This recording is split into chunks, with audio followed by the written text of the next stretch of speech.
বন্ধু, রাত জাগা চোখের তলায় কালি, তাই না? আর বারবার ফোনের স্ক্রিনের আলো জ্বললেই একটা বুক ধড়ফড় করা আশা।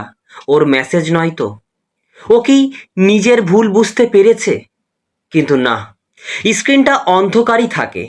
যে মানুষটাকে তুমি নিজের জীবনের শেষ সম্বল ভেবেছিলে, যাকে নিজের পুরো পৃথিবী বানিয়ে ফেলেছিলে, সে আজ তোমাকে তার পায়ের তলার ধুলোর মতো অবহেলা করছে। তুমি কাঁদছো, তুমি বারবার সরি বলছো, তুমি পুরনো সুন্দর দিনগুলোর কথা মনে করিয়ে দিয়ে সম্পর্কটাকে বাঁচানোর জন্য ভিখারির মতো হাত পাচ্ছ। আর ও ও যেন একটা পাথরের মূর্তি হয়ে গেছে। তোমার এই পবিত্র চোখের জল ওর কাছে একটা সস্তা বিরক্তির কারণ হয়ে দাঁড়িয়েছে। তো আজকের থাম্বনেলটা খুব ভালো করেই পড়েছো তুমি। সেখানে কি লেখা আছে? যে পাগলের মতো তোমায় খুঁজবে, তোমার জন্য হাহাকার করবে। তুমি হয়তো ভাবছো, আমি তো ওকে আমার জীবনের সবটুকু দিয়ে ভালোবেসেছিলাম, তাহলে ও আমার সাথে এমন অমানুষের মতো আচরণ করছে কেন? আমার ভালোবাসায় কি কোনো খামতি ছিল? না বন্ধু, না। তোমার ভালোবাসায় কোনো খামতি ছিল না। তোমার একটাই অপরাধ, তুমি তাকে বড্ড বেশি ভালোবেসে ফেলেছিলে। তুমি নিজের আত্মসম্মান, নিজের অস্তিত্ব, নিজের হাসি কান্না সবকিছু সবকিছু ওর পায়ের কাছে এমনভাবে সঁপে দিয়েছিলে যে তুমি ওর জীবনের সবচেয়ে সস্তা এবং সহজলভ্য জিনিস হয়ে গিয়েছিলে। তাই আজ আমরা কোনো সস্তা প্রতিশোধের কথা বলবো না। আজ আমরা কাউকে ধ্বংস করার প্ল্যান করব না। আমাদের আজকের লড়াইটা হলো একটা মৃতপ্রায় সম্পর্ককে নতুন করে প্রাণ দেওয়ার লড়াই। যে মানুষটা আজ তোমাকে অবহেলা করছে না, তাকে আমরা হারাবো না, বরং তাকে আমরা তার ভুলটা এমনভাবে আয়নায় দেখিয়ে দেব যাতে সে অনুশোচনায় দগ্ধ হয়ে আগের চেয়ে 10 গুণ বেশি ভালোবাসা নিয়ে তোমার কাছে ফিরে আসতে বাধ্য হয়। চলো বন্ধু, একদম শেকড় থেকে মানুষের মস্তিষ্কের কিছু অন্ধকার সত্য এবং মনোবিজ্ঞানের এমন কিছু নির্মম নিয়ম দিয়ে ব্যাপারটাকে বুঝি, যা শোনার পর তুমি বুঝবে যে তোমার প্রিয় মানুষটার এই যে পরিবর্তন, এই পরিবর্তনের আসল কারণটা কি, আর কিভাবে ওকে আবার তোমার প্রেমে পাগল করে তোলা যায়। তো অর্থনীতি এবং মানব মনস্তত্ত্বের সবচেয়ে বড় এবং নিষ্ঠুর নিয়ম হলো ল অফ স্ক্যারিটি। মানুষের ব্রেন এমনভাবে তৈরি যে যে জিনিসটা খুব সহজে এবং প্রচুর পরিমাণে পাওয়া যায়, তার দাম মানুষের অবচেতন মনে একদম শূন্য হয়ে যায়। একবার ভেবে দেখো তো, অক্সিজেন ছাড়া আমরা এক মুহূর্ত বাঁচতে পারি না। অক্সিজেন আমাদের জীবনের সবচেয়ে দামি জিনিস, কিন্তু আমরা কি কখনো বসে বসে অক্সিজেনের কদর করি? আমরা কি রোজ ঈশ্বরকে ধন্যবাদ দিই অক্সিজেনের জন্য? না, কারণ সেটা এমনিই পাওয়া যায়, চারপাশের বাতাসে সেটা সব সময় অ্যাভেলেবেল। কিন্তু যখনই কোনো মানুষকে জলের তলায় ডুবিয়ে দেওয়া হয়, তখন তার কি অবস্থা হয়? সে এক ফোঁটা অক্সিজেনের জন্য পাগলের মতো ছটফট করে, হাত পা ছোঁড়াছুড়ি করে। তো সম্পর্কের ক্ষেত্রে তুমি ওই মানুষটার জীবনের অক্সিজেন হয়ে গিয়েছিলে। তুমি সব সময় ওর জন্য হাজির ছিলে। ও ডাকলে তুমি দৌড়ে গেছো, ও তাড়িয়ে দিলে তুমি ওর দরজার বাইরে বসে কেঁদেছো। তোমার এই 24 ঘন্টার নিরবিচ্ছিন্ন গুরুত্ব এবং অন্ধ ভালোবাসা ওর মস্তিষ্কে একটা হ্যাবিচুয়েশন বা ঘোর তৈরি করেছিল। ও ভুলে গেছিল যে তোমাকে ছাড়াও ওর জীবন, মানে ওর একটা জীবন থাকতে পারে। ও ভেবেছিল তুমি তো এমনিতেই আছো, তোমার আবার দাম কিসের? তোমার এই অতিরিক্ত সহজলভ্যতা ওর ভেতর থেকে তোমাকে হারানোর যে ভয়, সেটাকে চিরকালের মতো মেরে ফেলেছে। আর সাইকোলজির অমোঘ নিয়ম হলো, যেখানে হারানোর ভয় নেই সেখানে ভালোবাসার কোনো মূল্য নেই। মানুষ জন্মগতভাবে কৌতূহলী। মানুষের ব্রেন সব সময় নতুন কিছু জানতে, নতুন কিছু আবিষ্কার করতে চায়। যখন তোমরা যখন প্রথম সম্পর্কে এসেছিলে, তখন তোমাদের মধ্যে একটা রহস্য ছিল। ও তোমাকে জানার জন্য, তোমার মন পাওয়ার জন্য রোজ নতুন নতুন চেষ্টা করত। তোমার হাসিটা ওর কাছে একটা পুরস্কারের মতো ছিল। বলো বন্ধু, আমি কি ভুল বলছি? কিন্তু তারপর তুমি কি করলে? তুমি নিজের মনের সমস্ত দরজা জানালা ওর জন্য খুলে দিলে। তুমি একটা খোলা বইয়ের মতো হয়ে গেলে, যার প্রত্যেকটা পাতা ওর মুখস্থ। তুমি কখন খাবে, কখন ঘুমাবে, কখন রাগ করবে, আর কখন কেঁদে ওর পায়ে পড়বে, এক্সেট্রা। ওর ব্রেন তোমার সমস্ত প্যাটার্ন ডিকোড করে ফেলেছে। তাই মনোবিজ্ঞানী এথার প্রেল তার গবেষণায় একটা যুগান্তকারী কথা বলেছেন। কি বলেছেন? আগুন জ্বলতে যেমন বাতাসের প্রয়োজন হয় বা অক্সিজেনের প্রয়োজন হয়, তেমনি ভালোবাসাকে বাঁচিয়ে রাখতে দূরত্বেরও প্রয়োজন হয়। তুমি যখন ওর সাথে সবসময় সেঁটেছিলে, তুমি আসলে তোমাদের সম্পর্কের সেই স্পেস বা বাতাসটাকেই কেড়ে নিয়েছিলে। রহস্য শেষ হয়ে যাওয়ার কারণে ওর ব্রেনে তোমার জন্য ডোপামিন রিলিজ হওয়া বন্ধ হয়ে গেছিল, আর তাই ও তোমার প্রতি সমস্ত আগ্রহ হারিয়ে ফেলেছিল। তাই আজ এই মুহূর্ত থেকে আমরা এই পুরো সাইকোলজিক্যাল সমীকরণটাকে উল্টে দেব। আজ আমরা এমন এক অব্যর্থ অক্সিজেন উইথড্রল থিওরি প্রয়োগ করব, যা ওর ঘুমন্ত বিবেকটাকে হাতুড়ি মেরে জাগিয়ে তুলবে। আমরা সম্পর্কটাকে ভাঙবো না, বরং তোমার তরফ থেকে এমন একটা চরম ভ্যাকুয়াম বা শূন্যতা তৈরি করব, যা ওর ভেতরে তোমাকে হারানোর এক তীব্র হাহাকার তৈরি করবে। ও যখন বুঝবে যে ওর জীবনের সবচেয়ে দামি অক্সিজেনটা ফুরিয়ে যাচ্ছে, তখন ও পাগলের মতো শ্বাস নেওয়ার জন্য ছটফট করতে করতে তোমার দিকে ছুটে আসবে। কি বলেছি বোঝা গেছে? তো এতক্ষণ আমি তোমাদের বললাম কিভাবে তোমার অতিরিক্ত ভালোবাসা এবং সব সময় কাছে থাকার যে সহজলভ্যতা ওর ভেতর থেকে তোমাকে হারানোর যে ভয়টা চিরকালের মতো মেরে ফেলেছিল। তুমি ওর জীবনের এমন এক অক্সিজেন হয়ে গিয়েছিলে যার কোনো দাম ওর কাছে ছিল না। কিন্তু আজ এই মুহূর্ত থেকে আমরা সাইকোলজির এমন কিছু ব্রহ্মাস্ত্র প্রয়োগ করব, যা ওর মস্তিষ্কের সেই ঘুমন্ত অনুভূতিগুলোকে সজোরে নাড়িয়ে তুলবে। আমরা সম্পর্কটাকে ভাঙবো না, বরং তোমার তরফ থেকে এমন একটা কৌশলগত দূরত্ব তৈরি করব, যা ওর বুকে এক প্রবল শূন্যতা এবং হাহাকার তৈরি করবে। চলো সাইকোলজির সেই ভয়ঙ্কর অথচ সম্পর্ক বাঁচানোর সবচেয়ে কার্যকরী নীতিগুলি জেনে নিই। প্রথমত, সম্পর্কের মনস্তত্ত্বে একটা অত্যন্ত বিখ্যাত এবং অব্যর্থ থিওরি আছে। একবার কল্পনা করো, একটা সাধারণ রবার ব্যান্ডকে দুজন মানুষ দুপ্রান্ত থেকে টানছে বা ধরে আছে। একটা চামকে দুজনে দু প্রান্তে ধরে আছে। তুমি যদি তোমার দিক থেকে রবারটাকে নিজের দিকে পাগলের মতো টানতেই থাকো, তাহলে অপর দিকের মানুষটা কি করবে? সে খুব স্বাভাবিকভাবেই সামনের দিকে এগিয়ে আসবে, কারণ তুমি তো একাই পুরো টানটা দিচ্ছ। ওর কোনো এফোর্ট দেওয়ার বা টানার দরকারই পড়ছে না।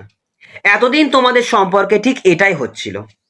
তুমি তুমি একাই সম্পর্কটা বাঁচানোর পুরো দায়িত্ব, পুরো আবেগটা কাঁধে নিয়ে বসেছিলে, আর ও সেই সুযোগে একদম রিল্যাক্স করে নিজের অহংকারের জগতে ডুবেছিল। কিন্তু তুমি যদি আজ হঠাৎ করে তোমার দিকের ওই চামটাকে বা রবার ব্যান্ডের প্রান্তটা ছেড়ে দাও, কি হবে? তখন একটা তীব্র বেগে ওই রবার ব্যান্ডটা ছিটকে গিয়ে সোজা সামনের মানুষটার গায়ে সজোরে আঘাত করবে। তোমাকে আজ ঠিক এই কাজটাই করতে হবে বন্ধু, এটাই করতে হবে। কোনো ঝগড়া করে নয়, কোনো গালাগাল দিয়ে নয়, বা ওকে সব জায়গা থেকে ব্লক করেও নয়। তোমাকে শুধু তোমার দিক থেকে সম্পর্কের ওই অতিরিক্ত টান বা ইমোশনাল ইনভেস্টমেন্টটা পুরোপুরি বন্ধ করে দিতে হবে। ও মেসেজ করলে তুমি উত্তর দেবে, কিন্তু সেই উত্তরে কোনো অতিরিক্ত আবেগ, কোনো অভিযোগ বা পুরনো কথার রেশ থাকবে না, কিংবা মনে যদি হয় কোনো উত্তর দেবে না। তুমি এমন ভাবে আচরণ করবে যেন ও তোমার জীবনে আর কেন্দ্রবিন্দু নয়, বরং তোমার জীবনে থাকা আর 5টা সাধারণ মানুষের মতোই একজন। যখন তুমি তোমার দিক থেকে এই রবার ব্যান্ডটা ছেড়ে দেবে, তখন ওর ওই নিশ্চিত অহংকারের জগতে একটা বিশাল বড় ধাক্কা লাগবে। ও বুঝতে পারবে যে যে মানুষটা কাল পর্যন্ত ওর জন্য পাগল ছিল, সে হঠাৎ করে নিজের জীবনের স্টিয়ারিং হুইলটা নিজের হাতে নিয়ে নিয়েছে। কি বললাম বুঝতে পারছো? দ্বিতীয়ত, মানুষের মস্তিষ্ক কিরকম বলতো, সবসময় একটা চেনা ছক বা প্যাটার্নে চলতে ভালোবাসে। ও খুব ভালো করেই জানে যে ও তোমাকে 2টো দিন ইগনোর করলে তুমি 3 দিনের মাথায় ঠিক কেঁদে ওর কাছে যাবে। ও জানে তুমি কখন অনলাইনে আসবে, আর কখন ওর স্ট্যাটাস দেখবে, আর কখন ওকে একটা বিশাল বড় প্যারাগ্রাফ লিখে মেসেজ করবে। ও সব জানে।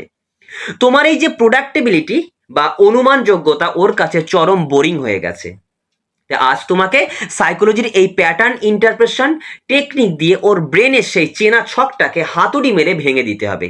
ও যখন দেখবে তুমি ওর মেসেজের সাথে সাথে উত্তর দিচ্ছ না, তুমি ওর স্ট্যাটাস দেখছো না, তুমি ওকে কোনো অভিযোগ করছো না, তখন ওর মস্তিষ্কে একটা এরর যে সিগন্যাল, খালি সিগন্যাল বা শর্ট সার্কিট তৈরি হবে। আর মানুষের সাইকোলজি হলো, যখন তার চেনা ছক ভেঙে যায় তখন সে চরম বিভ্রান্ত হয়ে পড়ে। কনফিউজড হয়ে পড়ে। ওর মনে তখন হাজারটা প্রশ্নের জন্ম হবে, কি ব্যাপার, ও কি সত্যিই আমাকে ভুলতে শুরু করেছে, ও কি আমার চেয়েও ভালো কারুর সাথে কথা বলছে, এক্সেট্রা বিভিন্ন বিষয় তার মাথায় আসবে, যেমনটা তোমার মাথাতেও কিছু নেগেটিভিটি কাজ করে।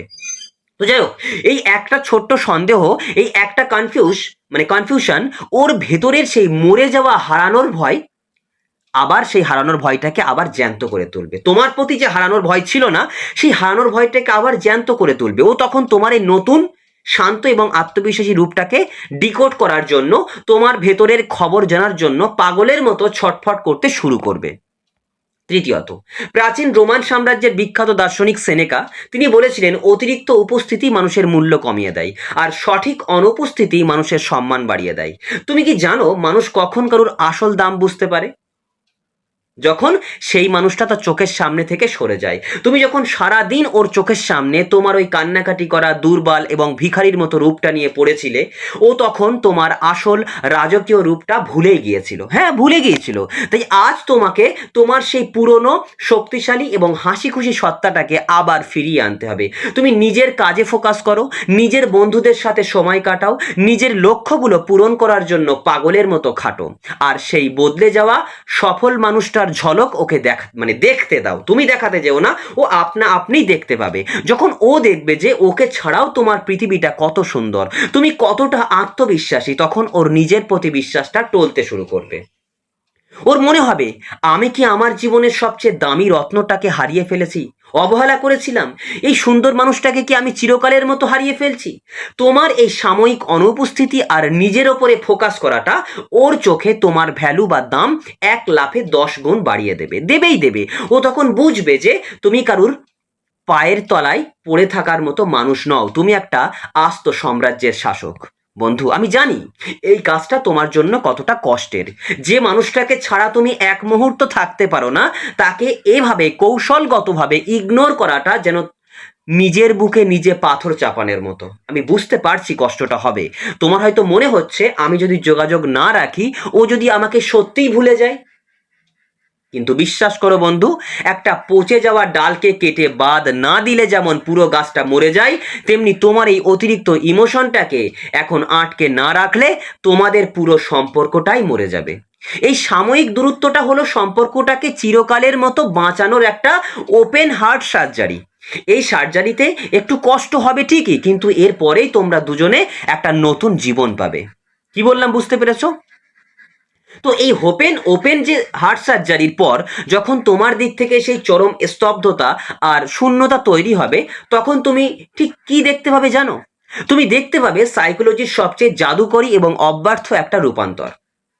ও প্রথমে ভাববে, আরে ও তো দুদিনের জন্য রাগ করেছে, ঠিক দুদিন পরে আবার মেসেজ করে কাঁদবে। কিন্তু যখন দুদিন গড়িয়ে 4 দিন হবে, 1 সপ্তাহ হবে, এবং তোমার দিক থেকে সেই পুরনো ভিখারির মতো কান্নাকাটি করা মেসেজগুলো আর যাবে না, কোনো রেসপন্স যাবে না, কোনো রিয়াক্ট যাবে না, তখন ওর মস্তিষ্কের সেই ভয়ঙ্কর অহংকারের যে দুর্গ, সেই দুর্গে প্রথম ফাটলটা ধরবে। ওর ব্রেন বুঝতে পারবে না যে ওর হাতের পুতুলটা হঠাৎ করে এতটা আত্মবিশ্বাসী আর স্বাধীন হয়ে গেল কিভাবে। আর ঠিক সেই চরম অস্তিত্ব সংকটের মুহূর্তে ওর ভেতর থেকে সেই মরে যাওয়া হারানোর ভয়টা আবার ডানা ঝাঁট পাবে। ও তখন তোমার ওই নীরবতার দেওয়াল ভাঙার জন্য মরিয়া হয়ে উঠবে। আর তখন আসবে সেই বহু প্রতীক্ষিত মুহূর্ত। ও তোমাকে ছোট ছোট টেস্ট করতে শুরু করবে। হয়তো কোনো একটা ছুটির দিনে বা গভীর রাতে হঠাৎ করে তোমার ফোনে একটা মেসেজ আসবে, কি করছো বা কেমন আছো, অথবা সোশ্যাল মিডিয়ায় হঠাৎ করে তোমার কোনো পুরনো ছবিতে একটা লাইক দিয়ে আবার তুলে নেবে। হয়তো ওর স্ট্যাটাসে এমন কিছু গান বা কথা দেবে যা দেখে মনে হবে ও তোমার জন্য খুব কষ্ট পাচ্ছে। আরো অন্য কিছু করতে পারে, সেটা তুমি জানো, অনেক সিমটম দেখা যেতে পারে। তো বন্ধু, খুব খুব সাবধান। এই মুহূর্তটা হলো তোমাদের সম্পর্ক বাঁচানোর সবচেয়ে বড় এবং সবচেয়ে কঠিন পরীক্ষা। তুমি যদি ভাবো, যাক ও তো মেসেজ করছে, ও নিজের ভুল বুঝতে পেরেছে, আর এই ভেবে তুমি যদি আবার সেই পুরনো ফর্মে ফিরে গিয়ে ওকে একটা বিশাল বড় প্যারাগ্রাফ লিখে পাঠাও বা ইমোশনাল হয়ে কেঁদে ফেলো, তাহলে তুমি নিজের হাতে তোমাদের সম্পর্কটাকে চিরকালের মতো কফিনে বন্দি করে ফেলবে। কেন জানো? কারণ সাইকোলজির ভাষায় ওর এই মেসেজগুলোকে বলা হয় ইমোশনাল ব্রেড ক্রাম্বিং বা ছোট ছোট টোপ ফেলা। ও তোমার কাছে ফিরে আসার জন্য এই মেসেজগুলো করছে না। ও শুধু চেক করে দেখতে চাইছে যে তুমি আজও ওর ওই বড়শির টোপ গেলার জন্য নদীর ঘাটে বসে আছো কিনা। ও দেখতে চাইছে যে ওর চোখের ইশারায় গলে গিয়ে তুমি আজও নিজেকে ওর কাছে বিক্রি করে দিতে প্রস্তুত আছো কিনা। তুমি উত্তর দিয়ে ইমোশনাল হলেই ওর অহংকার তার প্রয়োজনীয় অক্সিজেন পেয়ে যাবে এবং ও আবার তোমাকে ধুলোর মতো অবহেলা করা শুরু করবে। কি বললাম বুঝতে পারছো? তাহলে এই সময় তোমার কি করতে হবে? কিভাবে ওর এই পরীক্ষাটাকেই ওর বিরুদ্ধে কাজে লাগিয়ে তোমার প্রেমে পাগল করে তুলতে হবে? কি করতে হবে? তো তোমাকে প্রয়োগ করতে হবে the art of emotional sniping এবং মিরর এফেক্ট। তুমি ওর মেসেজ দেখবে কিন্তু সাথে সাথে কোনো উত্তর দেবে না। তুমি অন্তত 3-4 ঘন্টা ওকে ওর ওই উদ্যোগের আগুনে জ্বলতে দেবে। ওর ব্রেন তখন হাজারটা সমীকরণ মেলাবে। ও কি অনলাইনে নেই, নাকি আমার মেসেজ দেখেও ইগনোর করছে, ও কি অন্য কারোর সাথে কথা বলছে? এরকম ধরনের হাজারটা প্রশ্ন, এই প্রশ্নগুলোই ওর বুকের ভেতরে একটা হাহাকার তৈরি করবে। 4 ঘন্টা পর তুমি শুধু একটা চরম এবং প্রফেশনাল, শান্ত এবং বরফের মতো ঠান্ডা উত্তর দেবে। যদি ও লেখে কেমন আছে, তুমি শুধু লিখবে ভালো আছি, তুমি কেমন আছো, ব্যাস। এইটুকুই। কোনো অভিযোগ নেই, কোনো রাগ নেই, কোনো অভিমান নেই। তোমার এই বিন্দুমাত্র আবেগহীন সংক্ষিপ্ত উত্তর ওর জ্যান্ত আত্মাটাকে চিরে ফালা করে দেবে। ও বুঝবে তুমি ওর ওপর রাগ করনি, কারণ রাগ করলে মানুষ বড় মেসেজ লেখে। তুমি শুধু ওকে তোমার জীবনের কেন্দ্রবিন্দু থেকে সরিয়ে একটা খুব সাধারণ মানুষের জায়গায় নামিয়ে এনেছো। আর মানুষের সাইকোলজি হলো, মানুষ কখনো সেই জিনিসটার কদর করে না যেটা সে পেয়ে গেছে। মানুষ সেই জিনিসটার জন্য পাগল হয় যেটা তার হাত ফসকে বেরিয়ে যাচ্ছে বলে সে বুঝতে পারে। তোমার এই শান্ত রূপটা ওর মস্তিষ্কে লস অ্যাভারেশন বা হারানোর ভয়ঙ্কর আতঙ্ক তৈরি করবে। আর ঠিক এরপরই ঘটবে মনস্তত্ত্বের সবচেয়ে সুন্দর ম্যাজিকটা, যাকে বলা হয় নস্টালজিয়া ট্রিগার। যখন ও দেখবে যে বর্তমান সময়ে তোমার কাছ থেকে ও আর কোনো অ্যাটেনশন বা গুরুত্ব পাচ্ছে না, তখন ওর ব্রেন ওকে জোর করে তোমাদের অতীতের সুন্দর দিনগুলোতে ফিরিয়ে নিয়ে যাবে। এটা এটা সাইকোলজি বন্ধু। আমি এটা খাটিয়ে গল্প বলছি না তোমার সঙ্গে, বা আমার কোনো ভিডিওতে কোনো গল্প নেই বন্ধু, কোনো গল্প করছি না। এটা হচ্ছে মানুষের চরম সাইকোলজি। কি বললাম? তো সাইকোলজির নিয়ম অনুযায়ী যখন মানুষ চরম শূন্যতায় ভোগে, তখন তার মস্তিষ্ক সমস্ত খারাপ স্মৃতিগুলোকে মুছে ফেলে শুধু পুরনো সুন্দর স্মৃতিগুলোকে হাইলাইট করতে শুরু করে। ও যখন রাতে একা নিজের বিছানায় শুয়ে থাকবে, তখন ওর ব্রেন ওর কানের কাছে ফিস করে বলবে, মনে আছে ও তোকে কতটা ভালোবাসতো? মনে আছে তোর একটু শরীর খারাপ হলে ও কিভাবে পাগলের মতো করত? তোর মতো একটা সাধারণ মানুষকে ও ঈশ্বরের মতো সম্মান করেছিল, আর তুই নিজের হাতে সেই মানুষটাকে দূরে ঠেলে দিলি। মানে ও নিজের ভুল, নিজের অনুশোচনা, নিজের অনুতপ্ত ভাব নিজেই ফিল করবে, নিজেই প্রশ্ন করবে এবং নিজেই তার অ্যান্সার বার করবে। কি বললাম বুঝতে পারছো? যে মানুষটা তোমার চোখের জলে তোয়াক্কা করেনি, সেই মানুষটা এবার তোমার ওই পুরনো পবিত্র ভালোবাসাটা ফিরে পাওয়ার জন্য অন্ধকারে ডুকরে কেঁদে উঠবে। ও বুঝতে পারবে যে বাইরের এই নকল স্বার্থপর দুনিয়ায় তোমার মতো নিঃস্বার্থভাবে ওকে আর কেউ কোনোদিন ভালোবাসতে পারবে না। ওর নিজের বিবেকের দংশন ওকে আক্ষরিক অর্থেই পাগল করে দেবে। ও তখন তোমার একটা হাসির জন্য, তোমার সেই পুরনো স্পর্শের জন্য ভিখারির মতো তোমার চারপাশে ঘুরতে শুরু করবে। বন্ধু, কি বললাম বোঝা গেছে? এবার তো শুরু হয়েছে সেই আসল খেলা। তোমার সেই নীরবতার দেওয়াল ভাঙতে না পেরে, নিজের বিবেকের দংশনে রক্তাক্ত হয়ে যেদিন ও বুঝতে পারবে যে ওর জীবনের সবচেয়ে মহামূল্যবান রত্নটাকে নিজের হাতে হারিয়ে ফেলেছে, সেদিন শুরু হবে এই মনস্তাত্ত্বিক খেলার সবচেয়ে চূড়ান্ত এবং সবচেয়ে সুন্দর অধ্যায়। যে মানুষটা তোমার চোখের জলে তোয়াক্কা করেনি, সে এবার আক্ষরিক অর্থেই তোমার পায়ের কাছে এসে দাঁড়াবে। ও কাঁদবে, ও নিজের সমস্ত ভুলের জন্য তোমার কাছে ক্ষমা চাইবে। ও তোমাকে বোঝানোর চেষ্টা করবে যে এই কটা দিন তোমাকে ছাড়া ওর জীবনে কি ভয়ঙ্কর হাহাকার বয়ে গেছে। ও চাইবে তুমি ওকে আরেকবার সুযোগ দাও, সম্পর্কটাকে আবার আগের মতো জোড়া লাগানোর জন্য ও পাগলের মতো ভিক্ষা চাইবে। আর ঠিক এই মুহূর্তটাই হলো তোমার জীবনের সবচেয়ে বড় পরীক্ষা। তুমি কি করবে তখন? তুমি কি তোমার ওই জমানো কষ্টগুলো ভুলে গিয়ে, আবেগে গলে গিয়ে সাথে সাথে ওকে বুকে টেনে নেবে? তুমি কি বলবে, যাক, তুমি তো নিজের ভুল বুঝতে পেরেছো, আমি তোমাকে সব মাফ করে দিলাম? যদি তুমি এই কাজটা করো বন্ধু, তাহলে তুমি সাইকোলজির সবচেয়ে ধ্বংসাত্মক ফাঁদে পা দিয়ে ফেলবে। তুমি যদি এত সহজে ওকে আবার তোমার জীবনের সেই পুরনো সিংহাসনটা ফিরিয়ে দাও, তাহলে ওর ব্রেন সিগন্যাল পাবে, ওহ, একে তো একটু কাঁদলেই আবার গলে যায়, এর তো নিজস্ব কোনো আত্মসম্মান নেই। কয়েকদিন পরই ও আবার তোমাকে অবহেলা করা শুরু করবে, আবার তোমাকে কষ্ট দেওয়া শুরু করবে। তাহলে তোমার করণীয় কি? কিভাবে তুমি এই ভাঙা সম্পর্কটাকে জোড়া লাগাবে, অথচ নিজের আত্মসম্মানকেও হিমালয়ের চূড়ায় বসিয়ে রাখবে? কিভাবে সম্পর্কটাকে আগের চেয়ে 10 গুণ বেশি ভালোবাসায় ভরিয়ে তুলবে? তাই আজ তোমাকে প্রয়োগ করতে হবে জাপানি দর্শনের সবচেয়ে জাদুকরী এবং পবিত্র একটা নিয়ম, যাকে বলা হয় কিনশুক্রই বা কিনসুকি। জাপানে যখন কোনো সুন্দর মাটির পাত্র ভেঙে যায় তখন তারা সেটাকে ফেলে দেয় না, এমনকি তারা সেটাকে সাধারণ আঠা দিয়ে এমনভাবে জোড়াও লাগায় না যাতে ফাটলের দাগগুলো লুকিয়ে যায়। তারা সেই ভাঙা টুকরোগুলোকে খাঁটি সোনার গুঁড়ো মিশিয়ে মেশানো আঠা দিয়ে জোড়া লাগায়। এর পেছনে দর্শনটা হলো, একটা জিনিস ভেঙে যাওয়ার পর যখন সেটাকে সঠিক উপায়ে এবং অনেক যত্ন নিয়ে জোড়া লাগানো হয়, তখন সেই ভাঙা জায়গাগুলোই হয়ে ওঠে তার সবচেয়ে সুন্দর অলংকার। সেই পাত্রটা আগের চেয়েও অনেক বেশি মূল্যবান এবং সুন্দর হয়ে যায়। তোমাদের সম্পর্কটাও আজ সেই ভাঙা পাত্রের মতো। এটাকে আবার পুরনো নিয়মে পুরনো আঠা দিয়ে জোড়া লাগানো যাবে না, এটাকে এবার সোনার আঠা দিয়ে জুড়তে হবে। কি বললাম বুঝতে পারছো? কি করবে? তাই যেদিন ও তোমার কাছে ফিরে আসবে তুমি ওকে গলা ধাক্কা দিয়ে বের করে দেবে না, তুমি খুব শান্তভাবে ওর হাতটা ধরবে, তোমার চোখে থাকবে এক আকাশ সমান গম্ভীর্য, মানে গাম্ভীর্য বজায় রাখবে আর রাজকীয় আভিজাত্য। তুমি অত্যন্ত শান্ত এবং দৃঢ় গলায় বলবে ওকে, আমি তোমাকে ক্ষমা করলাম, আমি তোমাকে ক্ষমা করলাম, কিন্তু একটা কথা খুব ভালো করে মনে রাখো, তুমি যে মানুষটাকে অবহেলা করে ফেলে গিয়েছিলে, সেই দুর্বল বোকা মানুষটা আজ মরে গেছে। আমি এখন এক নতুন মানুষ। আমাদের পুরনো সম্পর্কটাও ওই অবহেলার সাথে সাথেই মারা গেছে। আজ থেকে আমরা যদি নতুন করে শুরু করি তবে সেটা একদম নতুন নিয়মে চলবে। এখানে কেউ কারুর জন্য ভিখারি হবে না, কেউ কাউকে অবহেলা করবে না। আমার ভালোবাসার দাম যদি তুমি তোমার সম্মান আর তোমার সময় দিয়ে মেটাতে পারো, তবেই এই নতুন পৃথিবীতে তোমার জায়গা আছে। না হলে যে রাস্তা দিয়ে এসেছো সেই রাস্তা দিয়ে ফিরে যেতে হবে। এই কয়েকটা কথা, এই কয়েকটা কথা, এই চরম আত্মবিশ্বাসী হুঙ্কার ওর আত্মাকে কাঁপিয়ে দেবে। ও বুঝতে পারবে যে তুমি আর ওর হাতের পুতুল নও, তুমি এখন ওর জীবনের সবচেয়ে দামি, সবচেয়ে দুর্লভ এবং মহার্ঘ রত্ন। মনোবিজ্ঞানের ভাষায় একে বলা হয় মিউচুয়াল ইনভেস্টমেন্ট বা পারস্পরিক বিনিয়োগ। এতদিন তুমি একাই ইনভেস্ট করেছো, এবার ওকে ইনভেস্ট করতে দাও। ওকে তোমার মন জয় করার জন্য, তোমার মুখে একটু হাসি ফোটানোর জন্য খাটতে দাও। যখন মানুষ নিজের পরিশ্রম দিয়ে, চোখের জল দিয়ে কোনো কিছু অর্জন করে, তখন সে সেটাকে প্রাণের চেয়েও বেশি আগলে রাখে। তুমি দেখবে এই নতুন নিয়মে, এই নতুন আত্মসম্মানের শক্ত ভিতে দাঁড়িয়ে তোমাদের সম্পর্কটা আগের চেয়ে 10 গুণ বেশি শক্তিশালী হয়ে উঠবে। ও তোমাকে হারানোর ভয়ে সবসময় সতর্ক থাকবে। ও তোমাকে এমনভাবে ভালোবাসবে যেমনভাবে কোনো ভক্ত তার আরাধ্য দেবতাকে ভালোবাসে। তোমাদের এই নতুন জন্ম নেওয়া সম্পর্কটা হবে সেই সোনার আঠায় জোড়া লাগানোর কিনসুগি পাত্রের মতো অজেয়, পবিত্র এবং চরম মূল্যবান।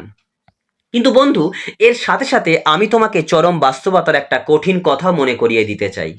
যদি এই সমস্ত সাইকোলজিক্যাল ব্রহ্মাস্ত্র প্রয়োগ করার পরেও তুমি দেখো যে ওই মানুষটার মধ্যে কোনো অনুশোচনা নেই, যদি তুমি দেখো যে ওর কাছে তোমার আত্মসম্মানের কোনো দামই নেই এবং সম্পর্কটা তোমাকে রোজ তিলে তিলে শেষ করে দিচ্ছে, তবে মনে রেখো, সব ভাঙা পাত্র সোনার আঠা দিয়ে জোড়া লাগানো যায় না। কিছু পাত্রকে ধুলোয় মিশে যাওয়ার জন্যই ছেড়ে দিতে হয়। ঈশ্বর তোমাকে এই পৃথিবীতে কারুর পায়ের তলার পাপোশ হওয়ার জন্য পাঠাননি। যদি বাঁচানো সম্ভব না হয় তবে সেই বিষাক্ত সম্পর্ক থেকে বেরিয়ে আসার সাহসটুকু নিজের বুকের ভেতর জমিয়ে রাখো। তুমি কারুর ফেলে যাওয়া অপূর্ণ গল্প নও, তুমি হলে এক নতুন ইতিহাসের শুরু। তাই ভিডিওটা একদম শেষ করার আগে আজ আমি তোমার ওই ক্লান্ত পবিত্র আত্মাটার সাথে দুটো কথা বলতে চাই। বন্ধু, তুমি অনেক কেঁদেছো, তুমি রাতের পর রাত নিজের চোখের জলে বালিশ ভিজিয়েছো শুধু একটা মানুষকে নিজের করে পাওয়ার জন্য। কিন্তু তুমি জানো তো, মহাবিশ্ব কখনো কারুর চোখের জলের ঋণ বাকি রাখে না। তোমার ওই নিঃস্বার্থ ভালোবাসা কোনো দিন বৃথা যাবে না।